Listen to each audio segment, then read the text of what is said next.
Selamat selamat sore teman-teman. Kita mulai ya market review update kita ya. Ini hari Jumat, memang ini hari libur ya. Teman-teman saya tahu pasti ada di mana lah ya. Oke. Nah, tetapi hari ini kita akan bahas satu topik mengenai saham nikel. Ya, saham nikel. Kenapa kita bahas ini? Apakah ada yang menarik dari saham nikel? Nah, ini justru yang mau kita lihat ya. Karena dari beberapa atau belakangan ini, teman-teman kalau misalnya baca berita, ya, ada beberapa sentimen yang cukup menarik untuk komoditas ini, komoditas nikel. Nah, apakah dia udah mulai ada yang bisa kita koleksi atau sebenarnya kita masih harus menunggu lagi? Nah, ini kita mau persiapan ya. Jadi sama seperti mungkin teman-teman lihat kayak JPFA ya yang MM itu. Ini persiapannya gimana ya? Oh, data belum ya, dia masih awal. Nah, ini yang nikel udah mulai ada lagi. Ada lagi trennya ya. Jadi ini saya kembali lagi ke eh, dasar kita dalam melihat apa namanya, alasan si institusi, si yang punya uang untuk melakukan akumulasi. Berarti dia ada alasan kan, ada alasannya yaitu ada 3 di situ. Ada perubahan pada fundamentalnya yaitu turnaround ya, kemudian ada namanya cyclical, kemudian ada namanya startup. Ya saya yakin banget nikel itu nggak mungkin masuk ke golongan startup. Jadi nggak mungkin ada pertumbuhan yang tiba-tiba tinggi. Ya, tetapi ini pasti akan ada di daerah turnaround atau di daerah cyclical. Nah, kalau turnaround, kita lihat ada perubahan pada fundamentalnya. Saham-saham nikel sudah cukup menguntungkan di masa pandemi kemarin. Di mana nikel itu sempat naik sampai ke berapa? 48.000 sekian ya. 48 ini pada saat itu yang Singsang melakukan short, tetapi akhirnya nikel naik tinggi banget sehingga membuat si Singsang itu ruginya entah berapa ya. Sampai sampai akhirnya kan ini sempat diberhentikan perdagangan nikelnya. Masih ingat ya zaman itu ya. Nah, habis itu mulai terjun bebas. Nah, ini nikelnya udah di situ lagi. Nah, apa yang kita lihat di situ? Apakah ada turnaround di situ? Jadi setelah dia untung, kemudian kan sekarang tiarap nih. Semua saham nikel kan dalam keadaan tiarap nih. Atau jangan-jangan ini belum selesai pergerakannya. Jadi kemarin itu karena memang ada ada si ini ya, aksi dari si Singsang itu yang membuat si nikel itu sampai melonjak begitu tinggi, atau memang keadaan global saat itu juga sedang demam-demamnya atau dilanda tren mobil listrik ya, baterai di mana-mana dan lain sebagainya, sehingga membuat dia terus naikkan harganya kan. Nah, di situ banyak sekali perusahaan-perusahaan nikel yang mendapatkan keuntungan dari sana. Ya, teman-teman bisa lihat lah laporan dari perusahaan-perusahaan nikel itu di Q4 yang di 2022 itu masih cukup bagus. Bahkan yang Q1-nya si Inco juga masih cukup bagus karena harganya masih cukup tinggi ya. Nah, apakah dia ada di daerah situ, di daerah turnaround ya? Kayak sih enggak ya, enggak di situ. Nah, teman-teman berarti lihat di cyclical-nya. Ya, cyclical. Nah, ini cyclical ada masalah apa di cyclical? Nah, yang kita tahu itu ada sebuah trend, yaitu mobil listrik, baterai listrik ya. Di mana-mana sekarang udah mulai dibangun. Di Amerika, Hyundai, terus LG, ya kemudian Panasonic itu sudah mulai memasuki pasar Amerika. Jadi dia udah mulai membangun pabriknya di sana. Karena apa? Ada insentif yang diberikan oleh pemerintah US kalau lu bangun lu memproduksi yang green ya, pokoknya semua yang green itu, green energy lah apa segala macam, termasuk nikel ini kan untuk sesuatu yang green ya, mobil listrik segala macam.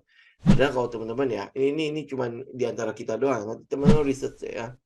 Kalau kita lihat ya, ternyata tidak segreen yang dibayangkan loh ya. Tapi ya udahlah, kita ikutin aja trend yang terjadi ya. Oke, nah nah itu kan sudah mulai ada pembangunan dan lain sebagainya. Nah, kalau pembangunan pabrik baterai itu dimulai, berarti kan penggunaan yang namanya nikel, ya walaupun dia punya baterai nanti ada yang namanya kayak apa namanya yang satu jenisnya kan ada 2 jenis tuh. Satu yang pakai alkaline, satunya lagi yang pakai ferro. Alkaline itu yang alkaline. Jadi yang benar-benar kayak teman-teman lihat di baterainya 3A itu ya. Nah, mereka pakai alkaline jadi lebih ringan dan lebih tahan lama. Nah, satunya lagi ada baterai yang diciptakan oleh Cina ya. Itu yang menggunakan besi. Jadi itu lebih murah, itu lebih murah. Nah, kelihatannya daya tahannya juga lebih baik kalau dipakai di Asia. Jadi Asia kan maksudnya lebih banyak negara-negara di Asia itu bermusim cuma 2 kan, antara panas atau dingin ya, apa bukan dingin, penghujan ya, penghujan atau musim panasnya. Ya, nah sedangkan kalau di Eropa mungkin bagus pakai alkaline ya. Kenapa? Karena dia ada 4 musim.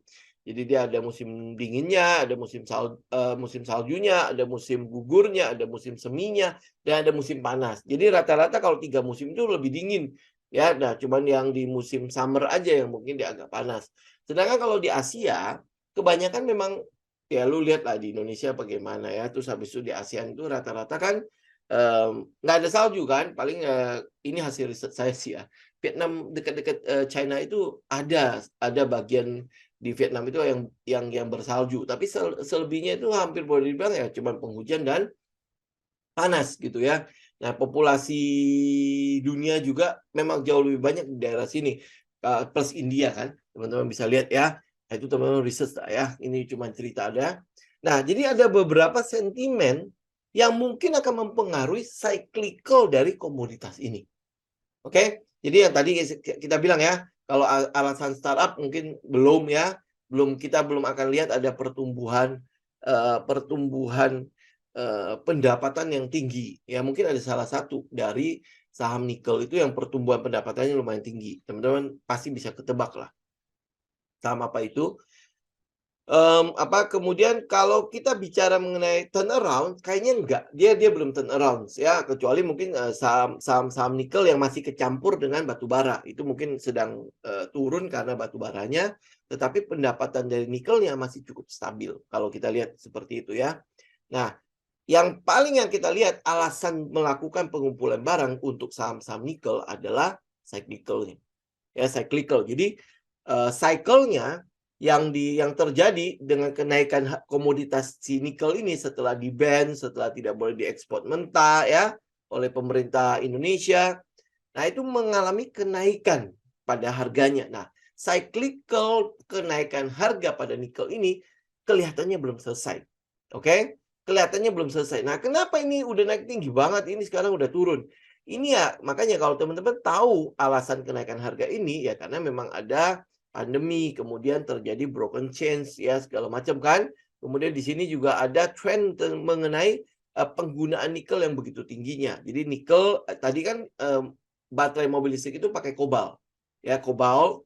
Kemudian karena dilihat sangat tidak manusiawi cara penambangannya dan lain sebagainya, jadi mereka mulai mencari ya komoditas atau mineral untuk menggantikan si kobalt itu. Ternyata ada namanya alkaline sama si nikel. Ya, dan ini kelihatan kalau nikel jadi dia masih bisa didaur ulang dan sebagainya. Kalau kobalt itu mungkin tidak, lebih sama lingkungannya, sama cara penambangannya juga sangat-sangat tidak manusiawi. Jadi karena itulah itu di-stop ya, diganti ke ini, ke nikel. Oke, jadi kelihatannya cyclical dari pergerakan harganya si nikel itu belum kelar, ya belum selesai. Jadi masih akan ada, mungkin nanti masih akan ada kenaikan dari harga komoditas ini. Nah, beberapa sentimen yang mendukung kenaikan ini itu ada di Indonesia. Ada di Indonesia.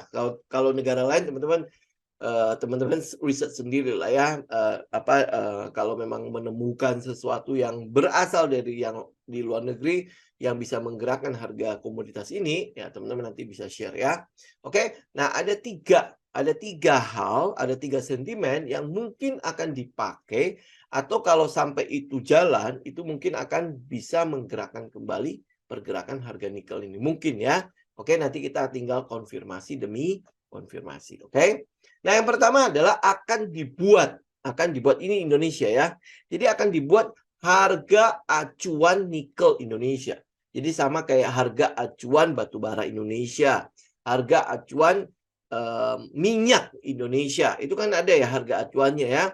Nah, sedangkan kalau nikel ini itu harga acuannya lebih ke arah harga acuan yang ada di London Metal Exchange. Jadi fluktuasinya begitu tingginya.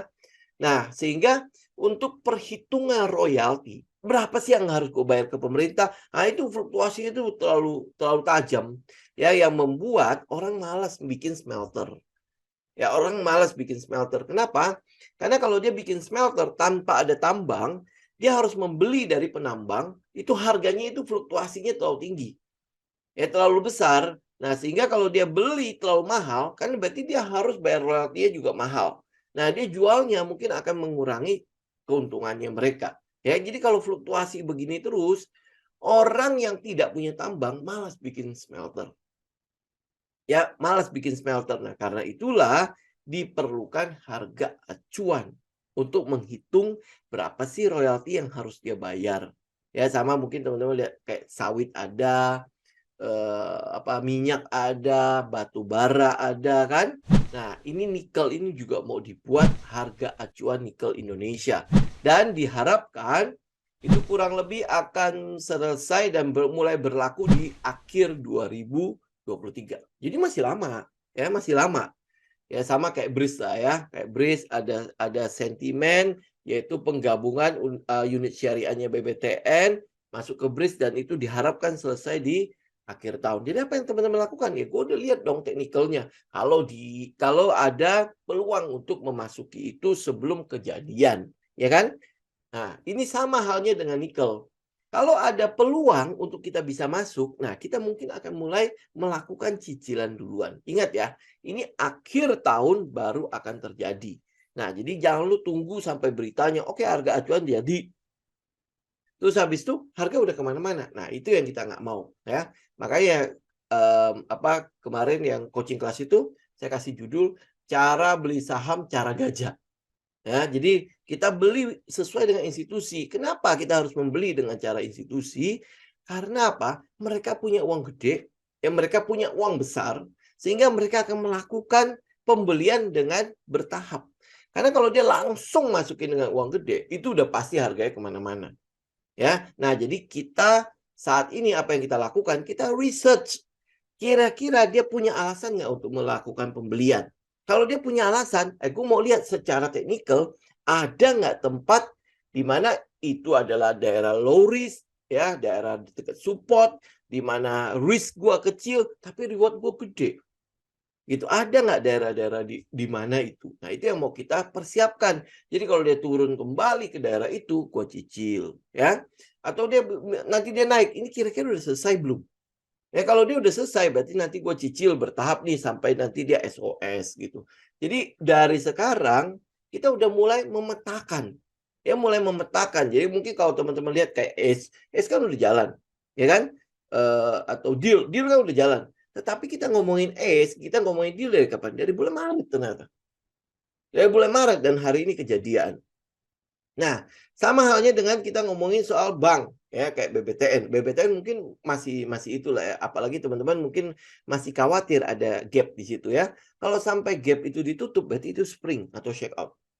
Ya, berarti itu spring atau shake out. Kenapa? Kita ngelihat kalau teman-teman research ya, kinerja dan apa yang sedang terjadi pada BBTN itu sedang menuju kepada sesuatu yang lumayan bagus. Ini nanti dia akan bikin satu acara namanya satu hari akad 10.000 akad. Ya, nanti di bulan Juni ini teman-teman lihat nih. Ya nanti pasti akan orang jadi berbondong-bondong lihat kenapa ini ada apa di situ gitu kan. Nanti lu akan lihat kayak gitu dah. Ya, nah ini balik ke nikel dulu. Oke. Jadi apa yang kita lihat di sini itu tujuannya. Jadi lu udah mulai memetakan. Ini kira-kira mana yang mau gue beli ya? Mana yang gue mau incar ya. Jadi watchlist-nya udah lu lakukan. Jadi makanya kenapa gue bikin hari ini. Jadi nanti kalau misalnya di bulan September, Oktober tiba-tiba harga nikel naik, lu jangan tanya lagi, kenapa nggak ngomong dari kemarin gitu kan? Nah, gue bikin dari sekarang. Apakah sentimen ini benar akan sesuai dengan apa yang kita harapkan? Ya, nah tinggal kita konfirmasi di technical. Ya, tinggal kita konfirmasi di technicalnya. Oke? Nah, oke balik lagi. Jadi harga acuan nikel Indonesia itu akan diharapkan berlaku di akhir 2023. Ya, kemudian harga acuan nikel ini akan menjadi patokan bagi negara untuk mengambil royalti, termasuk patokan buat para penambang maupun para smelter untuk bayarin royaltinya. Jadi dia tahulah harga jualnya berapa, harga belinya berapa ya. Jadi udah clear nih, udah jelas. Jadi nggak nanti, gue cek dulu ya di London berapa ya. Oh ternyata London fluktuasinya segini. Oh nanti turunnya segini. Nah itu kan jadi agak-agak repot kan. Kenapa? Karena harga acuan untuk nikel, ya, mungkin dia akan bikin kayak batu bara kan. Sebulan sekali gantinya kok. Ya atau mungkin berapa itu ya teman-teman cek deh. Paling sebulan sekali gantinya kan. Jadi nggak fluktuasi banget gitu. Nanti dia lihat hari ini, oh harga nikel hari ini 21.000. Besok dia jual lagi. Hah? Harga nikel tinggal 20.500 gitu kan. Jadi nggak kayak gitu. Dia udah ada acuannya. Oke? Itu pertama, dia akan ada penentuan harga acuan nikel dan itu cukup bagus. Jadi cukup clear gitu ya. Jadi di lapangan itu clear harga jual gua berapa. Jadi nggak fluktuasi. Kemudian dia bayar royaltinya juga jelas. Jadi kalau jelas apa-apa gitu ya. Jadi hitungan untuk cuan sama ruginya jauh lebih gampang. Itu pertama. Yang kedua adalah ada usaha dari pemerintah akan menetapkan dua komoditas di Indonesia, komoditas tambang itu menjadi mineral kritis. Ngerti ya? Mineral kritis, namanya juga mineral kritis. Artinya bahan mineral ini kelihatannya akan habis. Ya, akan habis. Nanti akan ada satu waktu di mana kalau ditambang itu udah susah. Ya, nah, apa artinya ditetapkan sebagai mineral kritis?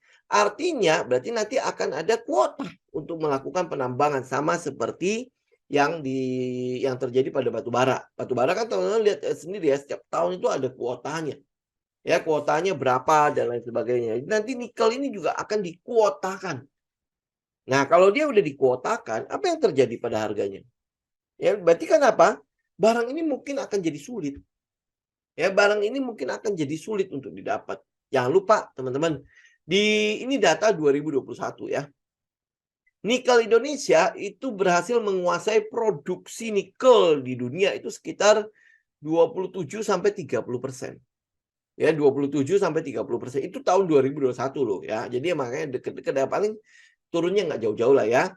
Kenapa? Karena penggunaan nikel kan masih ya sampai ke baterainya kan masih belum besar banget kan. Nah, jadi 27 sampai 30% untuk produksi nikel dunia dan itu nomor 2 setelah China. Setelah Cina. Jadi itu gede, ya gede. Jadi harusnya pemerintah Indonesia mampu mendikte. Ya, dengan kata lain begitu ya. Mampu mendikte harga nikel itu. Karena apa? Produksinya 20 sampai 30%. Itu nomor 2 dunia, tinggal lu kong kali kong sama China.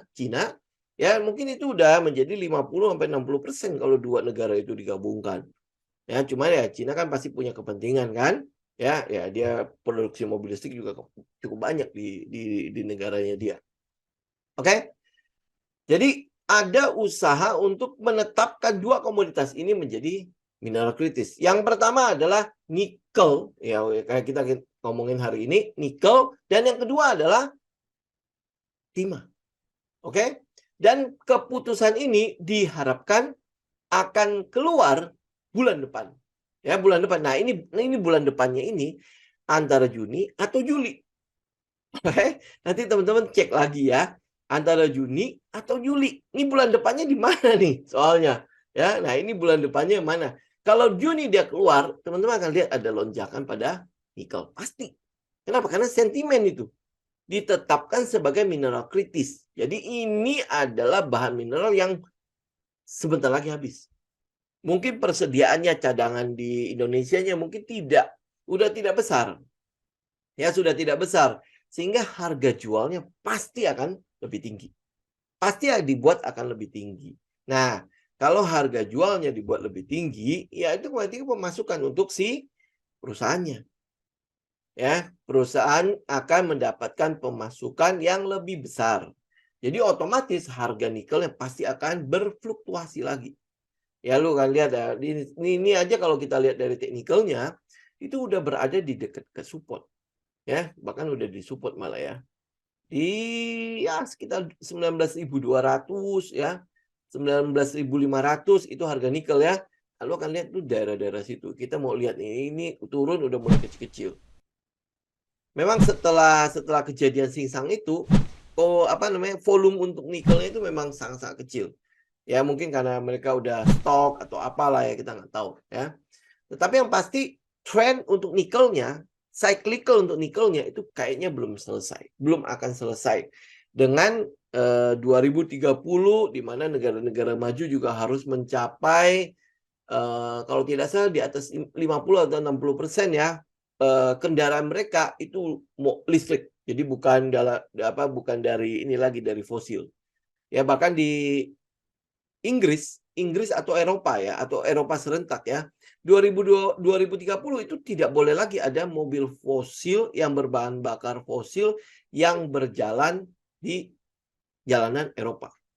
Jadi 2030 kan itu berarti kan 10 tahun lagi itu harusnya nggak terlalu lama ya. Jadi nanti akan ada fluktuasi untuk itu. Kayak itu yang kedua, sentimen kedua. Nah, sentimen ketiga, teman-teman masih ingat nggak waktu pertemuan APEC? APEC ya. Bukan APEC, G7 ya. Pertemuan G7. G7 yang di Hiroshima, Jepang. Di situ kan pemerintah Indonesia diundang ya, diundang. Kemudian pada saat itu ada pidato Presiden Jokowi berkaitan dengan nikel, yaitu Presiden Jokowi meminta untuk dibuat kartel nikel dunia seperti OPEC. Jadi harus ada sebuah organisasi yang mengatur produksi, berapa kuota, dan lain sebagainya. Itu yang berkaitan dengan nikel. Kenapa? Karena nikel ini akan menjadi sebuah komoditas yang diperhitungkan, yang harus dibutuhkan oleh dunia tahun-tahun yang akan datang. Seiring dengan semakin banyaknya mobil listrik. Ya kenapa? Karena baterainya, komponen utamanya adalah nikel soalnya. Kecuali tiba-tiba, enggak deh, enggak mau mobil listrik lagi. Mungkin nanti dia pakai mobil tenaga surya kali ya. Tiba-tiba memproduksi mobil. Itu mungkin nanti. Ya kalau tiba-tiba ada yang kayak gitu. Tapi kalau enggak, nah nikel ini akan dibutuhkan sekali. Ya, makanya kan saya bilang kan cyclicalnya nikel itu belum selesai. Oke? Cyclical nikel itu belum selesai. Nah, kemudian apa sih maksudnya untuk ada itu ya, apa kartel nikel itu? Karena barang ini tidak banyak. Ya, barang ini tidak banyak. Jadi oleh sebab itu harus dikendalikan dari saat ini. Sama seperti minyak kan, dikendalikan oleh OPEC. Tujuannya apa? Agar nggak langsung habis gitu. Kalau enggak, lu kebayang ya, Arab Saudi kan dia bisa aja mompa terus. Bener nggak? Dia jual terus. Rusia bisa mompa aja terus. Pokoknya jual ya terus kan, bener nggak? Akhirnya barang melimpah, harga jatuh. Ya terus habis itu ya mungkin juga jadi mubazir dan lain sebagainya kan. Jadi otomatis harus dikendalikan. Nah, nikel ini juga adalah salah satu makanya mau dimasukin jadi mineral kritis. Untuk apa? Penggunaannya dibatasi, dikuotain gitu loh. Sehingga harganya itu mencerminkan ya harga itu.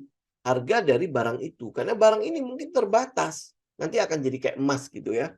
Emas kan teman-teman tahu ya, itu juga susah kan sekarang kan untuk digalinya kan. Nah, itu mungkin akan dibikin seperti itu. Jadi 3 sentimen ini mungkin yang bisa teman-teman perhatikan. Harga acuan nikel Indonesia itu akan selesai diperkirakan akhir 2023. Kemudian ada penetapan nikel sebagai mineral kritis. Itu mungkin akan terjadi di bulan ini atau bulan depan, Juni atau Juli. Ya, itu otomatis akan menggerakkan harga. Pasti, karena apa? Lu kalau namanya kritis kan, berarti kan ada yang diperhatikan di komoditas ini. Ya, mungkin dikurangin kah? Kalau kemarin kan udah di-ban ya. Mungkin ini akan dipersulit, jadi bukan jadi ferronikel lagi, mungkin dia akan harus jadi nikel batangan baru boleh dijual. Karena harganya kalau udah jadi nikel batangan itu kan jauh lebih tinggi lagi. Yang ketiga adalah usulan. Ini nggak tahu nanti jadi apa enggak ya. Nanti tinggal kita follow up aja. Kalau sampai jadi, wah ini juga akan menjadi sebuah sentimen yang cukup positif untuk nikel. Kartel nikel. Jadi akan dibikin organisasi negara-negara penghasil nikel itu jadi dikumpulkan jadi kayak OPEC gitu. Ya, itu habis itu akan diapakan ini nikel nih? Harganya jadi akan dikendalikan. Kuotanya misalnya Indonesia, oh lu cuma boleh sampai sini ya tambangnya kan. Oh ya udah, ini tinggal kita keluarin segitu. Kayak gitu. Jadi otomatis akan dijaga harganya. Jadi nggak fluktuasi kayak sekarang gitu. Ya apalagi tiba-tiba ya Coba bayangkan dari 1 minggu tuh dari 28.000 tiba-tiba langsung naik sampai ke 48.000. Ya masih ingat gak zaman itu? Ya, wah itu sampai kalau nggak salah Harum sempat naik sampai berapa berapa berapa puluh persen tuh dalam 1 hari gitu ya. Itu kurang lebih jadi 3 sentimen. Nah, sekarang kalau sentimen seperti itu, bagaimana teknikal dari saham-saham nikel itu sendiri? Ya, bagaimana teknikal dari saham-saham nikel sendiri? Mana yang bisa kita perhatikan? Karena total saham yang berhubungan dengan nikel di Indonesia itu ada 10 biji. 10, nggak banyak ya. Ingat ya, ini udah kita screening kan ya, jadi tinggal 10. Bukan tinggal 10 sih, memang saham nikel itu cuma ada 10 itu. Oke? Nah, kita lihat satu-satu ya. Apa aja itu saham nikelnya? Yang pertama adalah Antam. Oke, ini ingat sekali lagi, saya pokoknya cuma acak doang, jadi nggak bilang ini nomor 1, ini nomor 2, dan lain sebagainya ya. Oke, nah teman-teman kalau lihat teknikalnya si Antam, pasti kita tidak beli. Kenapa? Karena ini bisa jadi ini ada di stage 3 atau stage yang disebut sebagai distribusi. Oke? Jadi kenapa? Karena dia udah sempat naik. Ini udah ada kenaikan ya. Nih ya, ini stage 1, ini 2, ini berarti apa? Ini ada peluang jadi 3. 3 itu berarti distribusi. Jadi udah mulai ada pembuangan barang yang mungkin sebentar lagi akan jadi stage 4, yaitu markdown. Ya, yaitu akan markdown. Jadi apa yang kita lakukan? Ya otomatis kita tidak ambil si Antam kecuali dia terjadi reakumulasi di ujungnya. Jadi ini kan kayak teman-teman lihat ya. Di ujung situ dari tahun 2022, Agustus 2022 sampai hari ini dia kan ngebest ya. Ya dia ngebest di situ. Nah, teman-teman cek di situ reakumulasi atau bukan. Ya yang kita lihat dari volume profile-nya, volumenya sendiri itu tidak sebesar waktu dia dibawa. Ini saya ambil ya sebentar ya. Tuh ya, teman-teman bisa lihat ya. Volumenya itu tidak lebih besar daripada yang bawa nih. Ini volumenya kan segede gitu tuh, ya. Panjang karena memang akumulasinya juga panjang kan. Ya, nah ini itu memang terjadi akumulasi di situ, ya, tetapi saya lebih cenderung melihat ini sebagai daerah pembuangan barang. Ya, memang terjadi peningkatan pada volumenya, ya, meningkat volumenya. Kalau kita ambil dari ujung sampai ujung, bentar ya. Oke, dari ujung sampai ujung sampai jadi.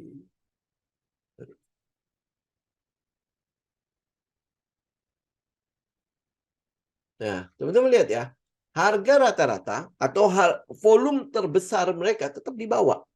Ya karena memang akumulasinya kan dibutuhkan waktu kan. Ya itu tetap di bawah. Memang di atas memang ada terjadi volume juga kan. Ini sama kan, volumenya kurang lebih saya pindahin situ kan. Ya, nah, volumenya juga benar sudah terjadi ada pengumpulan volume. Nah, tetapi teman-teman lihat pada saat di atas sini, ya di atas ini itu sentimennya itu sangat negatif untuk si Antam. Terutama dia ditinggal oleh LG Chem. Ini tapi jangan ngomong ditinggal ya. Dia ini kontrak sama LG Chem ini itu mulai lumayan berantakan gitu. Ya, lumayan berantakan. Itu adalah salah satu yang cukup membuat si Antam ini negatif. Ya, negatif. Jadi ya kita belum lihat adalah yang kita mau lihat itu adalah konfirmasi terjadinya penurunan. Kalau dia turun, ya ini anggap ya ini adalah base-nya. Nah, kalau dia sampai turun ngebrek ke bawah, ini berarti udah fix atau udah confirm ini set 3-nya. Set di mana distribusi terjadi. Ya, kemudian ya kita tinggal tunggu di bawah. Oke, kita tinggal tunggu di bawah. Jadi kalau teman-teman lihat dari teknikalnya si Antam, kita udah pasti nggak lihat Antam.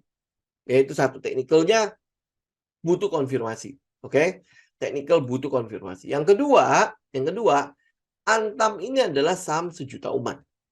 Artinya apa? Banyak sekali yang memegang barang ini. Dan yang memegang barang ini itu cenderung bukan institusi. Maksudnya yang lebih beredar ya. Jadi kalau ada pergerakan di Antam, teman-teman lihat deh, kuntul-kuntul pasti nongol. Ya artinya retail-retail banyak sekali ada di daerah sini. Jadi maka dari itu ya, untuk tradingnya Antam agak-agak apa ya, agak-agak agak-agak merepotkan lah ya, karena sebentar naik nanti taking profitnya banyak gitu ya. Nanti kalau dia turun ya dia turun nih, yang hold juga banyak ya. Nah yang hold banyak ini kan dia turun tuh. Nah dipikirnya Antam ini adalah ini saham investasi bagus, nggak mungkin nggak bagus gitu kan. Nah sehingga pada saat harga itu naik kembali ke arah mereka nyangkut, itu buang barang banyak banget, jadi turun lagi gitu. Nah itu karakter dari si Antam. Makanya dibutuhkan apa ya, sentimen yang benar-benar kuat yang membuat solid mereka tidak membuang barang. Ya habis itu ngehold barang sampai ke atas gitu. Ini Antam. Jadi dengan kata lain, saya nggak trading Antam. Tapi kalau teman-teman melihat ini Antam bagus, ya sudah, lu tinggal masuk, lu coba masuk aja gitu ya. Tetapi udah saat ini teknikalnya kelihatannya itu ada di set 3 ya, di mana tinggal kita tunggu konfirmasi ngebreak nggak support. Kalau dia break support ya berarti udah confirm dia akan ke stage 4. Stage 4 itu berarti stage yang kita sebut sebagai markdown atau downtrend. Ya berarti dia akan turun nanti. Ya mungkin ya seiring dengan harga emas aja naik, dia nggak naik itu kan.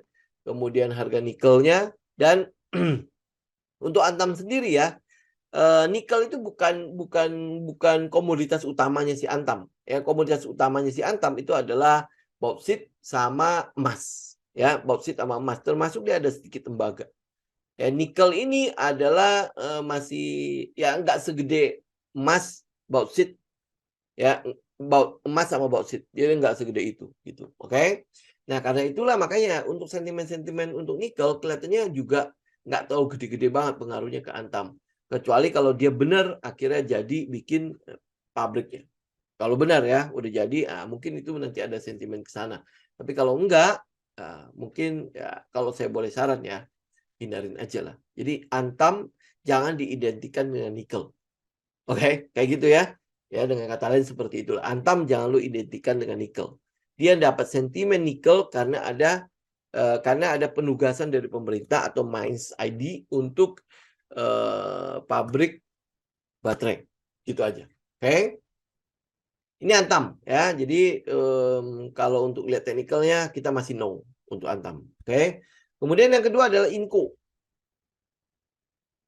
Nah, Inco ini itu lagi ada usaha untuk melakukan divestasi sekitar 11% ke pemerintah Indonesia. Jadi pemerintah Indonesia kan sudah punya sekitar 20% ya. Ya, jadi nanti divestasinya si Inco diharapkan sampai 51%. Nah, ini akan ada 11%. Ya, 11% yang sedang apa ya? Kita bilang apa ya? Sedang proses ya, sedang proses untuk diserahkan ke pemerintah. Jadi bukan diserahkan, dibeli oleh pemerintah. Jadi 11% harus dilepas oleh Vale itu kan kalau nggak salah dari Kanada ya. Nah, Vale ini ke Indonesia, ke pemerintah Indonesia. Jadi sekitar 11%. Teman-teman tinggal tungguin sudah kelar apa belum ya. Nah, Inco ini adalah salah satu produsen nikel terbesar di Indonesia. Salah satunya. Jadi kalau dilihat dari eksplorasinya, pengembangannya, produksinya, termasuk pemasarannya, dia komplit di sini. Ya, komplit. Bedanya adalah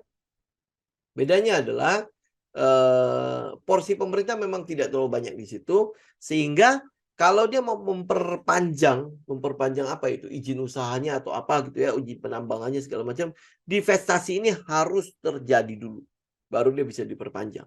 Nah, urusan diperpanjang apa enggak, itu yang teman-teman harus update. Oke, nah teknikalnya gimana? Kalau teman-teman lihat teknikalnya itu ada di daerah SOS-nya. Nih. Ya. Jadi dia udah nge-break dari base-nya dia itu di sekitar 5.500. Jadi ini adalah daerah SOS-nya si Inco. SOS-nya si Inco. Nah, saya ke daily deh. Teman-teman lihat. Nah, ini adalah daerah SOS-nya. Berarti ada terjadi reakumulasi di situ ya. Reakumulasinya, lu mau cek dulu ya. Nih sebentar ya, saya kotakin ya. Nah, ini adalah daerah reakumulasinya si Inco. Jadi antara 4.000 sampai ke 8.750. Cukup tinggi. Itu trading range untuk SOS-nya. Panjang ya. Ya, jadi apakah terjadi akumulasi atau sentimen untuk si Inco ini, terutama untuk divestasinya, benar-benar bisa dibuka atau enggak? Nah, ini teman-teman lihat. Harga terbaik untuk lo beli Inco ada di sekitar 4.900. Jadi tunggu dia retest kembali. Tunggu dia retest kembali. Nah ini apakah akan ada swing untuk low-nya, untuk ngambil shake out-nya, untuk spring-nya atau apa. Nah kita tinggal konfirmasi aja. Ini Inco ya. Harusnya sih akan ada penurunan lagi nih untuk Inco. Jadi harganya itu teman-teman lebih baik ngambil di sekitar, bentar saya petain aja ya, di 4.750 sampai goceng. Ya, lebih baik teman-teman tunggu di daerah situ. Ini kan sentimen tadi itu baru akan terjadi kan menjelang akhir kan. Mungkin di pertengahan Juni atau Juli nanti akan keluar sentimen benar nggak ditetapkan menjadi mineral kritis. Ya, moga-moga dia turun dulu nih. Turun dulu sampai sentimen itu nongol ya. Mungkin nanti ya moga-moga dekat-dekat support lah. Dekat-dekat goceng lah ya. Kalau bisa teman-teman ambil daerah situ. Jadi sekitar 4.750 sampai 5.000. Tetapi Inco teman-teman perhatikan tinggal diupdate izin untuk itunya ya, untuk penambangannya dilanjutin apa enggak. Terus habis itu nasib divestasinya gimana 11% ini pemerintah juga punya uang apa enggak, itu lu juga mesti lihat ya. Kemudian ini yang penetapan untuk mineral kritis. Jadi lu mesti tungguin itu ya. Jadi dua hal ini yang akan mendasari sentimen untuk si Inco. Moga-moga dia bisa turun ke daerah-daerah support situ di sekitar 4.750 sampai goceng. Jadi kalau dia turun ke bawah situ, terus habis itu sentimennya cukup bagus ya untuk nikel sendiri, karena dia adalah salah satu produsen nikel terbesar di Indonesia. Ya, jadi ya harusnya kan ada ini dong, ada imbasnya kan. Kemudian dari sisi fundamentalnya, Inco masih cukup bagus kok. Benar nggak? Ya, Inco masih cukup bagus dibandingkan dengan beberapa saham yang mungkin nanti akan saya sebutkan. Oke, Inco lu perhatikan.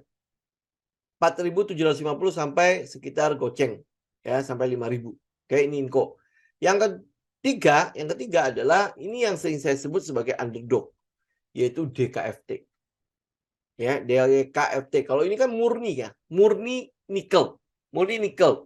Bagusnya dari DKFT itu adalah utangnya memang kecil banget ya, tetapi tidak bagusnya dari DKFT adalah yang fundamentalnya.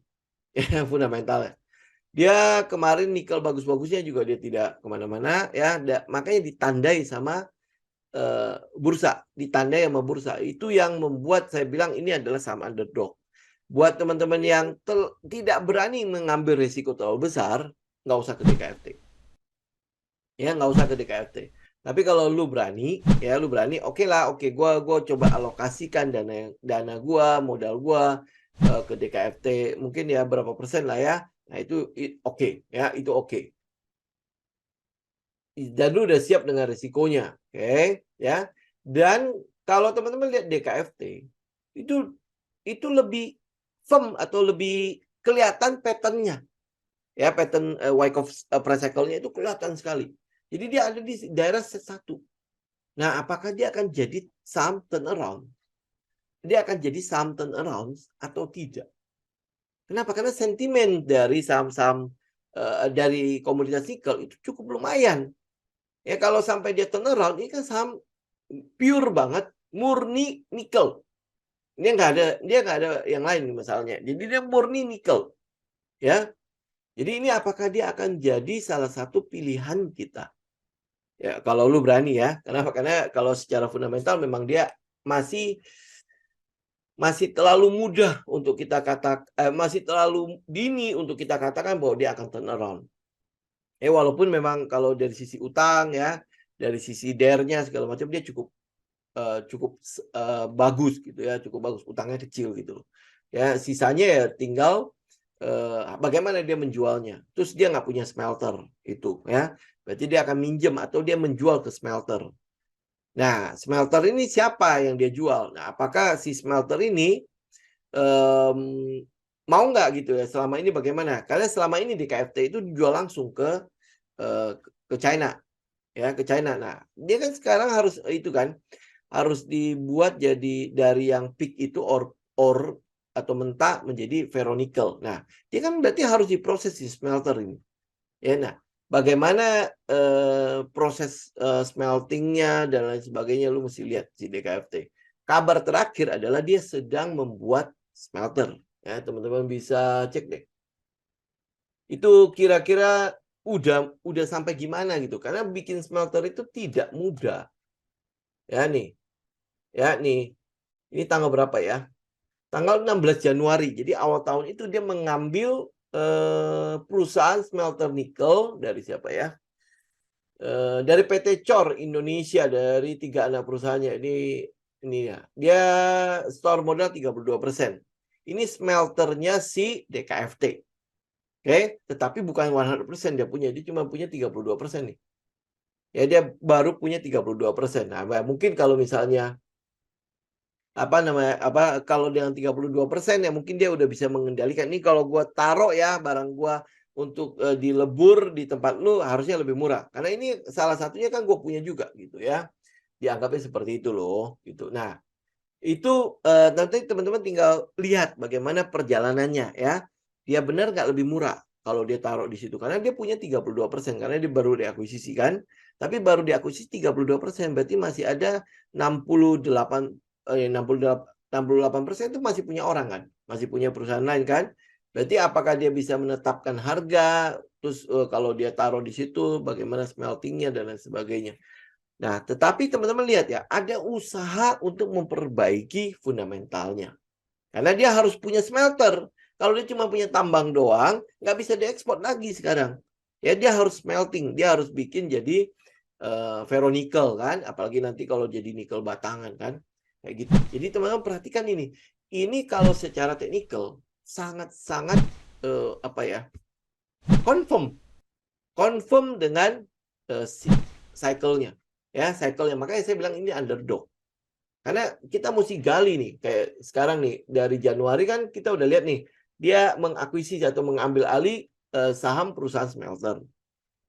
Cuma 32% kan. Tetapi ini ada satu usaha loh. Dari dia yang tadi nggak punya smelter, dia sekarang punya smelter. Berarti kan sebenarnya dia ada mulai terjadi perubahan pada fundamentalnya. Mulai terjadi perubahan pada fundamental. Jadi tolong teman-teman perhatikan.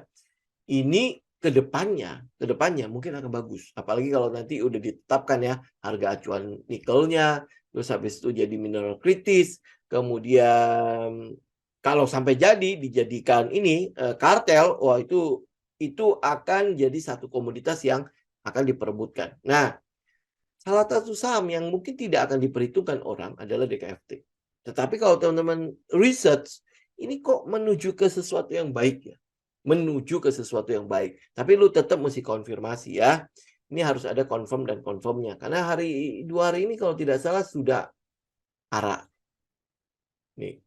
Ini arah karena dia di bawah cepet ya. Terus diturunkan kalau nggak salah jadi akselerasi. Jadi dia tidak bisa naik tinggi-tinggi. Jadi cuma tinggal 10% doang. Jadi nggak bisa arah-arah yang gede-gede itu loh. Ya. Jadi teman-teman perhatikan untuk si DKFT. Dia udah naik, ya. Coba lihat volumenya. Ya, volumenya udah naik kan? Ya kan? Teman-teman lihat ya. Tadinya kan tenang-tenang saja. Nggak ada apa-apa, terus volume naik. Ya, ini juga udah mulai ada kenaikan volume. Oke? Jadi mumpung masih murah, tetapi sekali lagi saya ingatkan, ini masih awal. Karena apa? Karena untuk konfirmasi sentimennya, masih bulan Juni, Juli untuk mineral kritisnya. Kemudian untuk harga acuannya masih akhir tahun. Jadi apakah nanti dia masih akan ada ini ya retest ke bawah. Kalau tidak ada, berarti kita tunggu LPS. Karena udah di ujung. Ya kita lebih baik tunggu LPS. EMA 200-nya juga masih di atas kan. Kemudian trading range-nya itu masih di atas sekali. Nah, PS-nya aja baru sini. Jadi kemungkinan SOS-nya masih di atas ini. Di antara 176 sampai 330. Ini adalah peluang SOS-nya. Jadi ini dari sini sampai ke SOS ini akan ada LPS. Ya, ini kan teman-teman bisa cek ya kasusnya si ACE, kasusnya si Deal. Nah, ini kan LPS-nya kayak gimana? SOS-nya di mana? Kan dia belum masuk kan? Gitu ya. DKFT teman-teman perhatikan. Jadi kita katakan yes untuk DKFT ya, lu perhatikan itu. Nah, ada satu saham lagi namanya IFSH. Ini saya agak cepat aja karena fundamentalnya nggak bagus. Nggak mungkin diakumulasi. Kayak udah gitu aja ya. Terus likuiditasnya juga repot sekali. Lu lihat aja nih karakternya. kadang naik tinggi banget ya, kadang turun lumayan gede. Ya, ini shadow-shadow-nya lu bisa lihat sendiri. Ini tanda-tanda ketidakliquidan dari saham ini. Jadi saya nggak akan bahas ini kepanjangan karena ini no gitu aja. Walaupun teknikalnya oke. Ya, nih ya. Lu lihat ya. Sebenarnya cakep, cakep. Ini udah di daerah support ya. Tapi kalau kita ambil, alasan lu apa? Fundamentalnya nggak jelas gitu. Ya, kecuali lu bisa lihat ya. Oh, beda ini sekarang udah begini-gini. Nah, lu kasih gua datanya. Ya kalau sekarang kita nyari nggak ketemu datanya kalau IFSH ini bagus. Oke? Ya, jadi nggak usah lama-lama. Nah, habis itu KKGI. KKGI teman-teman tahu ya, ini masih batubara lumayan. Ini masih batubara lumayan, tetapi dia udah mulai switching. Ada tambang-tambang nikel yang terjadi di situ. Kayak Harum lah. Harum kan udah 30%. KKGI punya nikel, lu cek ya udah berapa persen. Terakhir kalau nggak salah antara 20-an atau berapa gitu ya. Coba kita cek ya, siapa tahu ada nih. Porsi nikel di KKGI. Nih dia mencaplok dua perusahaan. Ini tahun 2021 ya. Dia mencaplok 2 perusahaan. Jadi ini jadi berapa persen ya? Teman-teman nanti cek ya. Nih. Tapi kepemilikannya masih 20. Tapi ini yang kita mau cek itu adalah berapa persen si nikelnya itu terhadap pemasukan atau pendapatannya si KKGI. Ya lu mesti cek. Kemudian yang kedua untuk KKGI, lu tahu dong yang punya siapa. Bukan yang punya siapa. Siapa yang masuk ke sini. Ya, siapa yang masuk ke sini. Yaitu ada grup Salim di KKGI. Oke? Dia ada grup Salim di situ. Jadi otomatis makanya ini KKGI tadinya itu merupakan saham yang kita perhatikan. Kenapa ya? Karena dia dibawa pas si Salim masuk. Ya, Salim masuk. Teman-teman mungkin masih ingat ya bagaimana kita ituin KKGI. Ini kan ada money spotnya, ya kan? Kemudian ya nggak nyangka sih sampai ke atas. Saya kalau nggak salah saya buang di daerah mana gitu. Nggak sampai ke atas. Ya, nah ini kondisinya apa? Kondisinya kalau teman-teman lihat dari base-nya, ya daerah base-nya itu kan kurang lebih situ di daerah bawah. Ya, daerah bawah. Nah, ini kita tinggal menunggu apakah ini LPS-nya karena SOS-nya ini paling daerah sini. Ya, antara ini atau ini. Ini antara dua tempat ini ya. Ini SOS. Oh, kalau lihat gini ya harusnya SOS-nya udah di sini. Udah ya. Nih SOS-nya ada di 700 sampai 1000 itu SOS-nya, ya.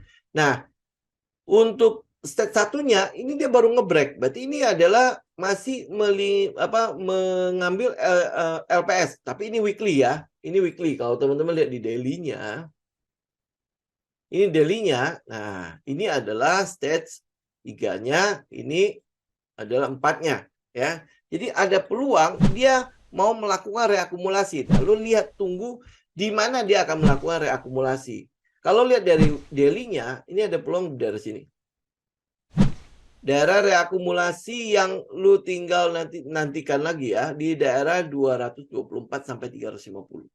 Ya moga-moga nanti daerah situ dia ada akumulasi lagi untuk naik kembali. Ini daily. Ya, tetapi di weekly-nya itu SOS udah. Ya, di weekly-nya dia udah SOS. Berarti kan ini sebenarnya trend-nya masih utuh ya. Trend-nya masih utuh, tetapi kalau lu masuk, kalau lu mau ambil lebih murah berarti lu ke time frame yang lebih kecil. Jadi kita akan lihat ya, mungkin nanti akan ada konsolidasi di sekitar 224 sampai 350. Ya, 224 sampai 350. Lu perhatikan si KKGI. Ini daily chart ya. Ya, sign of strength. Ya, oh ya. Mungkin dia nanya SOS-nya apa ya. Oke, itu sign of strength ya. Thank you, Pak. Oke ya, itu KKGI. Jadi yang kita tunggu itu adalah KKGI untuk dia konsolidasi di sekitar 224 sampai 350. Karena memang trendnya masih lumayan jauh. Jadi moga-moga masih akan ada penurunan dulu lah. Jadi harganya jauh lebih murah untuk kita bisa collect ya. Nanti dia akan ngebest, akan ada konsolidasi daerah situ. Nah, kalau teman-teman mungkin lihat ya KKGI. Nah, kalau dia konsolidasi daerah sini, ini nanti dia akan membentuk pattern apa ini namanya? Head and shoulder dong ya. Nah, lu tinggal konfirmasi. Nanti paling dia ada spring kemudian naik gitu. Ya, spring kemudian naik. Ya, tinggal konfirmasi aja. Head and shoulder itu kalau dia confirm break neckline kan. Ya, break neckline kan. Jadi kalau dia break neckline kemudian itu cuman manuver doang, berarti SOS ya. Dia bisa aja langsung naik kemudian ya habis itu bikin LPS terus naik gitu. Ya, nanti kita tinggal confirm. Oke. Tapi kita udah dapat 2 ya, DKFT, KKGI. Ya, untuk kita perhatikan sama INCO ya. Sama INCO kita mau perhatikan untuk siklus atau cycle pengumpulan barangnya. Kalau DKFT sih yang paling bagus untuk si teknikalnya ya. Tapi kita tinggal confirm aja untuk INCO sama KKGI. Oke. Nah, saham yang ketiga ini adalah saham yang keberapa ini? Saham yang keenam ini adalah TINS ya. TINS walaupun dia sama kayak si Antam, dia bukan fokus di nikelnya, tapi dia punya nikelnya. Ya, dia punya nikelnya. Memang dia lebih dikenal sebagai saham timah. Ini kebetulan aja ya. Dia punya dua mineral yang akan dikategorikan sebagai kritis. Ya, nah di TINS ya. Tetapi kita lihat teknikalnya. Apakah kita bisa masuk? Belum. Ya. Kenapa? Karena dia masih turun. Kalau lihat dari weekly aja, dia masih turun. Jadi kita masih akan tunggu dia ngebest dulu. Ini kan dia masih turun ya, posisinya masih turun ya. Nah, kita nggak mungkin nangkap isu jatuh untuk si TINS. Ya, karena itulah kita akan tunggu dia selesai turun. Ya, kita akan tunggu sampai dia selesai turun. Berarti kan ini set 1 aja belum untuk TINS. Ya, set 1 belum. Kayak kalau dia belum, ya sudah kita nggak usah lihat dulu. Nanti kalau dia udah set 1 masih panjang kok. Ya mungkin dia 6 bulan lagi baru selesai set 1-nya juga bisa. Ya kan? Gitu. Jadi ya kalau teman-teman balik lagi ya, yang udah lebih confirm itu DKFT, tetapi mungkin minus di teknikalnya, di fundamentalnya. Ada KKGI kita masih tunggu, kemudian INCO kita masih tunggu. Oke, udah 3 ya. Kemudian NICL. Nah, ini yang saya bilang NICL. Ya, walaupun dia baru IPO, ini saham untung terus masalahnya. Ya, ini saham pokoknya cakep deh. Cakep banget. Ya, kalau lihat ini daerah akumulasinya kan daerah bawah situ. Dan sampai sekarang harga akumulasinya masih di situ. Jadi ini berarti kalau kita kategorikan sebagai saham dengan harga yang lumayan mahal. Kenapa? Karena harga rata-rata mereka itu ada di 84. Atau harga pengumpulan barang terbanyak ya dengan volume terbanyak itu di 84. Ya, kemudian ada sampai 155. Jadi apa yang kita lakukan? Lebih baik kita tunggu daerah diskonnya. Tunggu di daerah diskon. Karena ini kan masih baru IPO ya. Bentar, mana Fibonya? Nah, kalau teman-teman lihat daerah diskonnya di mana? Itu setelah di bawahnya 234. Ya, setelah 234. Nah, kalau lihat di ini Fibonya 61,8 itu di 195 ya, berarti sekitar 200-an. Tapi akan lebih baik kalau dia bisa turun sampai ke 137. Ya, 137. Kemudian dia ngebest. Ya, kalau dia ngebest, kalau nggak ngebest berarti ini cup and handle doang. Jadi dia bestnya itu adalah cup and handle. Ingat ya, salah satu best itu juga cup and handle. Cup and handle juga salah satu best. Itu punya William J. O'Neill. Ini kebetulan kemarin baru itu ya, baru meninggal nih.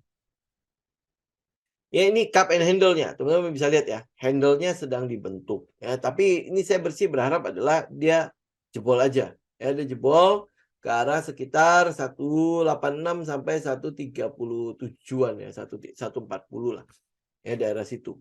Ya, jadi mungkin ya sekalian lah orang-orang mungkin diusir dulu keluar. Karena harga rata-rata mereka itu lumayan itu di daerah sekitar 84 sampai ke 155. Jadi kalau lu ambil sekarang itu kemahalan karena orang-orang itu sedang di dalamnya ada yang 100%, ada yang 200%. Jadi kalau apapun dia bisa lakukan, ya lu akan gonjang-ganjing di situ. Toh lagian sentimen ini masih cukup panjang kok. Masih sampai akhir tahun kan. Juni Juli ini baru ditetapkan menjadi mineral kritis. Kita nggak tahu Juni apa Juli gitu. Tinggal kita ikutin aja. Nah, jadi dengan kata lain, NICL ini harga terlalu mahal. Ya, harga terlalu mahal. Jadi lebih baik ya kita diskon dulu lah. Diskon aja, dia tungguin di daerah diskon. Ya. Daerah diskonnya berarti di bawahnya 180 lah. 180, nah itu mungkin jadi area-area yang mau kita perhatikan. Oke, NICL. Nah, saham favorit kita yang lain adalah Harum. Nah, Harum. Ya, Harum. Tetapi teman-teman harus ingat ya, nikel di Harum itu cuma 30%. 70%-nya itu tetap batu bara. Jadi sekarang dia masih pricing untuk penurunan harga batu bara. Nah, kita mau tunggu itu di mana? Ada daerah sini sebenarnya di 925 sampai 1230. Jadi moga-moga dia bikin base daerah situ. Ya, moga-moga dia bikin base. Jadi tungguin dia ngebase dulu lah. Tungguin dia ngebase karena sekarang kan dia udah ada di situ tuh, di 1230-an kan. Nah, kita mau tungguin dia base antara 900 sekian sampai 1200 sekian. Ya, itu yang mau kita tungguin daerah situ. Dia ngebase dulu daerah situ, kita tinggal lihat fase-fase ngebase-nya. Karena apa? Dia perlu mengumpulkan barang lagi. Setelah batu baranya selesai, nah plus nikel lagi si Harum. Teman-teman tahu lah ya. Kita sempat koleksi, saya sih sempat ngambil itu di 3.000, di 2.000 sebelum dia stock split ya. Wah, enak, ini enak banget. Nah, setelah stock split dia kan udah mulai agak liquid kan. Jadi lu tinggal tunggu dia ngebase dulu. Ini kan masih turun juga. Ya, oke. 920 sampai 1200 sekian. Jadi ini teman-teman bisa tungguin Harum, tunggu dia ngebase, tunggu dia konsolidasi. Nah, ada dua saham lagi. Ini udah pasti tidak akan kita bahas ya. Karena apa? Nggak ada teknikalnya. Yang pertama adalah MBMA. Jadi mungkin nanti ya tunggu dia udah periode 6 bulan segala macam, mungkin dia akan konsolidasi juga. Kita baru lihat dia ya. Tapi untuk saat ini nggak akan kita ambil. Karena dia baru IPO juga, ini juga proses penurunan kan. Si Merdeka Baterai Material punya MDKA masih turun. Kemudian satunya lagi ini sebenarnya adalah produsen nikel terbesar di Indonesia. Oke, NCKL. Ini kalau dia punya technical bagus, saya sebenarnya pengen banget ngambil yang ini. Kenapa? Karena dia adalah produsen nikel terbesar di Indonesia. Oke, nikel terbesar di Indonesia. Jadi kalau lu lihat Inco ya kalah sama dia. Ya, apalagi NICL itu masih sebiji jagungnya dia lah ya. DKFT apalagi itu masih kecil-kecil. Nah, ini paling besar. NCKL. Tetapi teknikalnya belum ada. Jadi kita nggak bisa ngapa-ngapain. Lu mau based on apa? Ya, based on fundamental. Lah kok turun terus. Ya kan? Jadi kita akan biarkan dia konsolidasi dulu. Nanti dia akan membentuk set satu baru kita perhatikan dia. Ya, tapi yang pasti adalah yang udah bisa teman-teman perhatikan adalah Inco, DKFT, KKGI. Ya, ini. Kalau NICL Harum itu kita masih tunggu dia lebih murah dulu. Oke, DKFT sebenarnya yang paling pas. Cuman dia minus di fundamental. Ini ya, jadi kita mesti nunggu dia ada berubah dulu. Mungkin keluar dulu ya tanda marking dari si bursa juga udah dicabut. Nah, itu jauh lebih enak untuk kita ikutin DKFT. Oke, nggak apa-apa. Ini 1 jam sendiri ya, gila ya. Oke. Nah, tapi ya teman-teman semoga itu ya bisa kurang lebih bisa dimengerti ya. Kita ngambil sentimen ini dan kita mau perhatikan itu sejak awal. Kalau lu lihat teknikalnya, nggak ada yang menarik. Nggak ada yang menarik kecuali di KFT. Ya. Tidak ada yang menarik. Tetapi dari sini lu udah bisa mulai mengambil ancang-ancang. Kalau misalnya gue mau masuk nikel, gue mau masuk yang mana? Di mana gue bisa melihat mereka? Karena pada sentimen itu, kita mulai meraba nih apa yang dilakukan institusi. Nanti misalnya ambil contoh lah, ada institusi A ngambil NCKL, ada institusi A kok dia sedang mengkoleksi Harum misalnya. Lu udah punya bayangan, oh dia sedang memprice in untuk kira-kira 3 hal ini. Ya, 2 hal ini ya yang usulan si Presiden Jokowi mungkin agak susah. Masih take time lah karena itu berhubungan dengan negara lain kan. Tapi kalau untuk dalam negerinya ada harga acuan nikel Indonesia sama penetapan 2 komoditas itu menjadi mineral kritis. Ini ya. Nah, habis itu tren globalnya yaitu ya kendaraan listrik. Ya kendaraan listrik di mana dia membutuhkan baterai listrik yang yang cukup besar. Karena itulah makanya untuk komoditas nikel ini kita cenderung melihat alasan pengumpulan barangnya karena cyclical. Karena cyclical untuk si komoditas nikel itu belum selesai. Ya, belum selesai. Jadi masih ada peluang untuk terjadi gejolak pada harganya lagi. Nah, kalau harga nikel mulai bergejolak, itu akan mendatangkan pendapatan kepada perusahaan-perusahaan nikel ini. Nah, kalau dia mendatangkan pendapatan pada perusahaan nikel, jangan saat itu lu baru melakukan analisa. Tapi dari sekarang lu udah tahu apa yang mau gue incar. Gitu ya. Dan siapa-siapa saja. Contoh misalnya kayak DKFT nih. You kalau misalnya agresif, cicil. Ya lakukan cicilan gitu. Nah, tapi lu udah tahu bahwa oh DKFT minusnya adalah ini, berarti gua harus intens ya untuk memperhatikan ini. Kemudian kalau gue taruh di DKFT untuk saat ini masih spekulasi sekali. Jadi gue sedang membeli sampah yang belum tentu akan jadi berlian. Tetapi kalau gue korek terus sampahnya, ternyata dari ini kan teman-teman tahu ya kan kalau berlian itu kan harus dari digali batu dia tuh mungkin belum kelihatan di awalnya, tapi kalau dia diasah terus nanti akhirnya jadi satu berlian yang bisa dijual. Tapi kalau lu udah tahu itu berlian udah mahal harganya. Ya kan? Jadi kita mendingan beli batu yang isinya berlian. Tetapi bagaimana kita tahu ini berlian? Harus lu asah. Lu asah ya, jangan sampai kelihatan berlian, bener nih berlian. Nah, pada saat itu harganya juga biasanya udah lumayan tinggi. Pertanyaannya cukup jelas ya. Jadi apa yang teman-teman lihat dari hari ini adalah kita mencoba untuk membahas sentimen yang berkaitan dengan komoditas nikel. Ya, kalau lu lihat dari 3 hal yang mendasari terjadi akumulasi, yaitu turnaround, cyclical, dan startup ya. Jadi kita ngelihat untuk komoditas nikelnya sendiri itu lebih ke arah cyclical-nya. Jadi cyclical untuk nikelnya itu belum selesai. Tren mobil listriknya juga masih berkembang, ya kan? Kemudian sentimen-sentimen yang berkaitan dengan nikel juga sedang terbangun nih. Jadi dia mulai building up nih, ya building up momentum di daerah nikel, ya dengan harga acuan nikel Indonesia, kemudian adanya penetapan 2 komoditas yaitu nikel dan timah itu sebagai mineral kritis, kemudian Presiden Jokowi juga sempat melontarkan usulan. Jadi ini mungkin kayak opini gitu ya, siapa tahu diterima gitu. Ya nanti lihat siapa yang bersambut gitu ya. Untuk membentuk kartel nikel. Ya, kartel nikel seperti OPEC. Jadi udah ada satu organisasi yang mengatur kuota nikel di setiap negara sehingga harganya stabil gitu. Sehingga harganya stabil. Jadi kalau misalnya enggak ya Indonesia mulai duluan dengan harga acuan nikel sama ditetapkan sebagai mineral kritis sehingga harga jualnya pasti akan lebih tinggi. Kenapa? Karena barang itu mendekati habis. Ya mendekati habis otomatis kuota penambangannya itu pasti akan ditekan. Nah, kalau kuota penambangannya ditekan, Indonesia sendiri menguasai 27-30% produksi nikel dunia. Itu cukup signifikan. Ya cukup signifikan. Kayak kemarin di band aja harganya lumayan kan kenaikannya kan.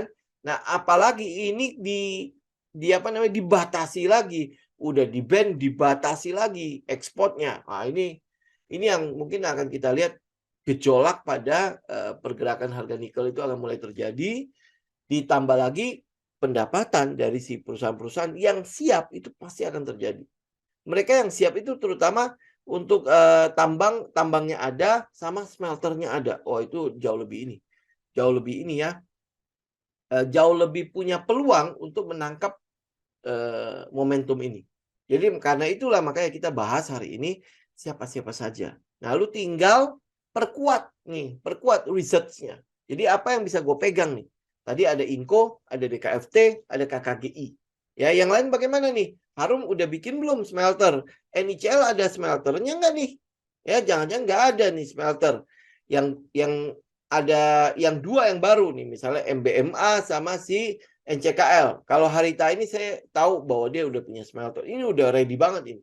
Cuma teknikalnya nggak bisa kita lihat. Itu aja ya.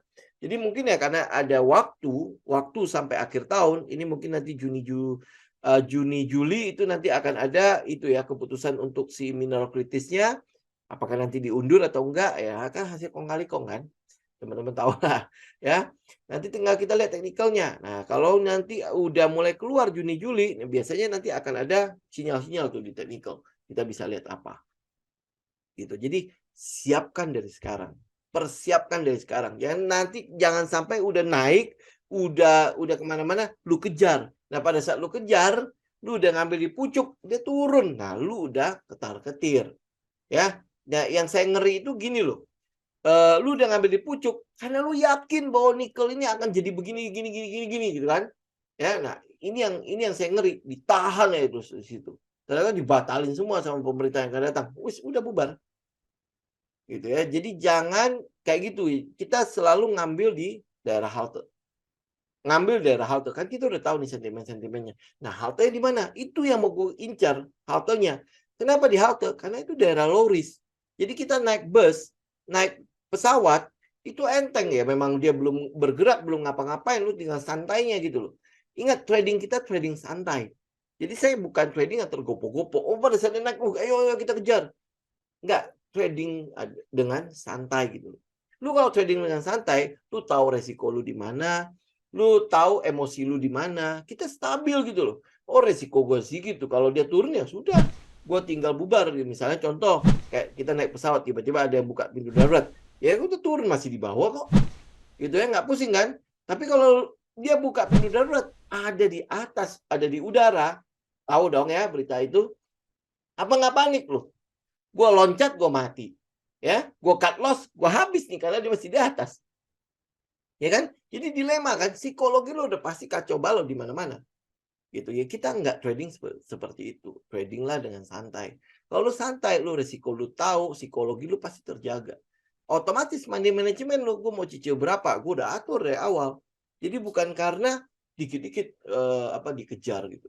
Ya dikejar, lu kalau dikit-dikit kejar, lu udah pasti nggak sempat nganalisa itu low risk apa enggak ya, gitu kan? Ya otomatis pasti lu akan ya kira kejebak lagi, bolak-balik cuma di situ aja ya. Kapan lu mau untungnya gitu ya.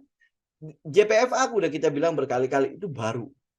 Itu baru. Jadi ya, teman-teman masih akan nunggu cukup lama lah. Dan kedua, teman-teman harus ingat ya, JPFA itu menjual barang-barang yang menyangkut hajat hidup orang banyak. Jadi ya seringkali ya akhirnya dicampur. Ada pemerintah campur tangan di situ. Ya nanti harganya turun lagi kayak gitu. Udah naik enak-enak turun lagi. Ya mungkin itu mesti lo pertimbangkan juga lah ya untuk ngambil saham-saham yang seperti itu. Termasuk dengan harga saham-saham beras segala macam. Ya kenapa? Campur tangan pemerintah terlalu gede. Saya cukupkan ya untuk hari ini ya. Nanti mungkin saya upload di YouTube juga, saya potong 2 ya biar nanti nggak ada komplain. Wah panjang banget. Thank you semuanya. Selamat kembali liburan ya. Kita akan ketemu lagi minggu depan. Minggu depan berarti hari Senin ya. Dengan semua yang baru. Karena debt ceiling-nya segala macam semua udah sudah selesai kan ya. Jadi kita harapkan minggu depan cukup tenang lah marketnya. Oke. Thank you semuanya. Sampai ketemu lagi di minggu yang akan datang. Oke, thank you. Happy weekend semua. Selamat kembali liburan lagi ya. Thank you untuk waktunya. Saya izin pamit ya. Tuhan berkati.